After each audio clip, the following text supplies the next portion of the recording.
When the weather turns ominous and tornado warnings are issued, students at Getz Elementary know just what to do. We have to go out in the hall and duck and cover.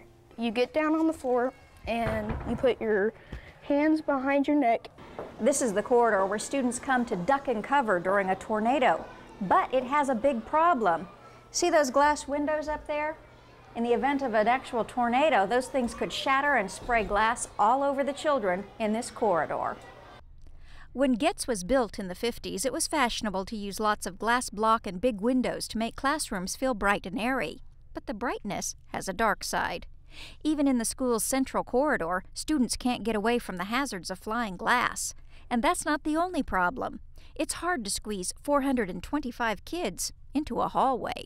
There's like all these grids right down in the wall, so you're like shoulder to shoulder to everybody in your class. Is there enough room to duck and cover here? Yes.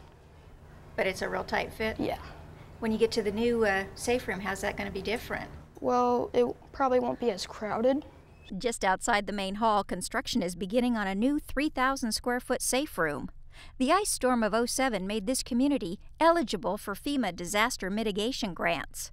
It took 2 years of paperwork, but Getz finally got one of the grants.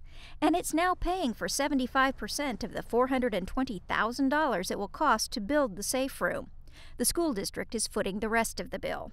What is the projected date for this building to be completed? It's going to be completed in the next 7 to 8 months. This is the library that we're in right now, and it'll be connected to the existing corridor by a covered canopy. And this is the safe room here. I don't see any windows along here. No, with it being a safe room, it has to be able to withstand a 2x4 shot at 60 miles an hour, so there'll be no windows. As a matter of fact, the doorways leading into the facility are recessed in, so even they're protected. The facility won't just be used during bad weather. We're going to actually use it during the day as a computer lab for the students, but in the event of a tornado or emergency, they could go into the safe room. The school's current computer lab is too small. How many computers do you have in this lab? Right now there are 42 computers in this lab. And how many will you have in the new lab? The new lab will have 64, I believe. The extra computers are not part of the grant. They'll be supplied by the district. Right now we're not able to serve 2 classes at one time, and next year, once the safe room is finished, we'll be able to do 2 classes at one time. The safe room will also protect the school's neighbors. What we hope to do is work with the community where they can have a key holder that would be located in the area that could come and open up the safe room.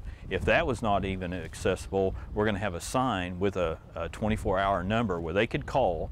We could give them a code and they could enter the safe room in the event of a disaster. So not only will it serve the students of this facility, but it will also serve this community after hours. This is money very well spent, and we appreciate being able to have this opportunity for our school and also for our community.